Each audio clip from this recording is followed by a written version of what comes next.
गंदे रिवाजों के विरुद्ध जहाँ कहीं भी रिवाज है, क्या हम सत्याग्रह नहीं कर सकते? हाँ, हमको सत्याग्रह करना चाहिए और जेल जाना चाहिए और जेल भी जाना चाहिए। भले से थोड़ा सा नुकसान हो, कानून का उल्लंघन होता, हम नहीं जानते कहाँ कानून होता है, कहाँ कानून होता है, पर जब कानून न्याय के और इंसाफ के विरुद्ध में बाधक होता है तो हम कानून को भी देखेंगे और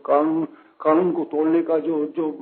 खामियाना उठाना पड़ता है, हम उसको नुकसान उठाएंगे और हमको बर्दाश्त करेंगे। न्याय बड़ा है, कानून बड़ा नहीं। कानून बड़ा नहीं है। कानून ये कहता है अगर कि बूढ़े आदमी के साथ में छोटी बच्ची के ब्याह करने में कोई कानूनी रुकावट नहीं है, और अगर उसका बाप छोटी लड़की का बूढ़े बाप के साथ शादी कर रहा है तो उसमें कोई कानूनी रुकावट नहीं है, तो हम कानून की परवाह नहीं करेंगे और हम कानून को तोड़ेंगे। इस तरीके से लोगों में बगावत का भाव पैदा किया ही जाना चाहिए और वो बात पैदा की जानी चाहिए जो समाज के लिए अत्यंत आवश्यक है। धर्म के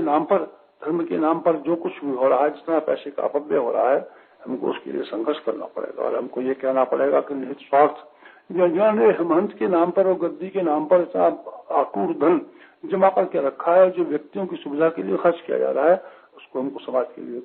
खर्च करें और हम ऐसे मंदिरों पर धरने करेंगे और हम ऐसे पुजारियों, ऐसे महंतों को जो करोड़पति और अरबपति बने हुए हैं और जो राजा महाराजाओं के बाप बने हुए हैं और जो इस तरीके से विलासी जीवन जी रहे हैं कि जिस तरह का कोई करोड़पति भी नहीं जी सकता, इस तरह के विलासी लोगों को हम कहेंगे आप धर्माचार्य नहीं हो सकते और हम आपको धर्माचार्य नहीं रहने देंगे। अगर आप धर्माचार्य हैं तो आपको संत की तरीके से जीना चाहिए और जो आपके पास संपत्ति है उसको लोक मंगल के लिए खर्च किया जाना चाहिए इस पिछड़े हुए समाज में। अगर वो नहीं मानते हैं, उनके निहित स्वार्थ ऐसे हैं जो हमारी बात स्वीकार करने के लिए तैयार नहीं होते तो हमको संघर्ष करना पड़ेगा और संघर्ष के क्या तरीके होते हैं समय बताएगा। हमको एक लोक वाहिनी, इस तरह की सेना खड़ी करनी पड़ेगी स्वयं सेवकों की जो इस बात के लिए तैयार हो कि हम मरेंगे और मिटेंगे, और इस तरह की लोक वाहिनी सेना के संरक्षण करने के लिए छावनियां और अखाड़े भी बनाए जा सकते हैं और बनाए जाने चाहिए। इनका कार्य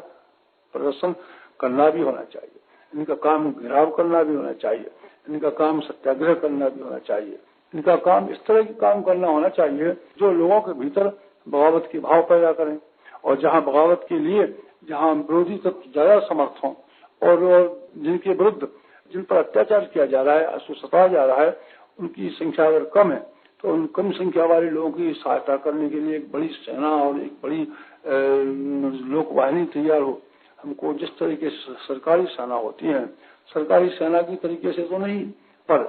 क्रांतिकारियों की सेना की तरीके से, लोक निर्माण की सेना की तरीके से और भावी महाभारत को स्वरूप देने के लिए एक सेना खड़ी करनी पड़ेगी जो भ्रष्टाचारियों से लेकर के बेईमानों तक और दूध में मिलावट करने वालों से लेकर के कम नापने कम तोलने वालों तक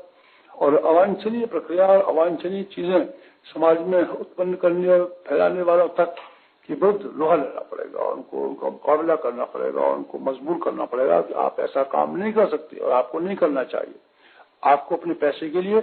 छूट हर काम करने के लिए नहीं मिल सकती। सिनेमा वालों के विरुद्ध हमको पिकेटिंग करना पड़ेगा और धरना धरना पड़ेगा और उनके कैमरों के सामने लेटना पड़ेगा और उनके काम को विफल करने के लिए यदि मौका हो तो हमको जो कुछ भी करना पड़ेगा वो हम करेंगे। संगीत गायक और दूसरे लोग जो इस तरह के गीत गाते हैं, इनसे फूहड़पन पैदा होता है और फूहड़पन के विरुद्ध हमको सत्याग्रह करना पड़ेगा। और जो इस तरह की साहित्य लिखने वाले हैं जिन्होंने समाज को जलील किया बदनाम किया है, उनके दरवाजे पर भूख हड़ताल करके किसी को प्राण भी देना पड़ेगा तो देना ही चाहिए। उनकी जो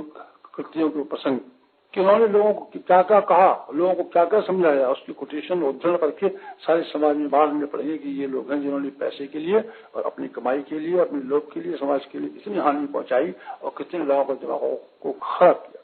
इस तरीके से इनके भंडाफोड़ करने वाली बातों के विरुद्ध हमको खड़ा होना ही चाहिए।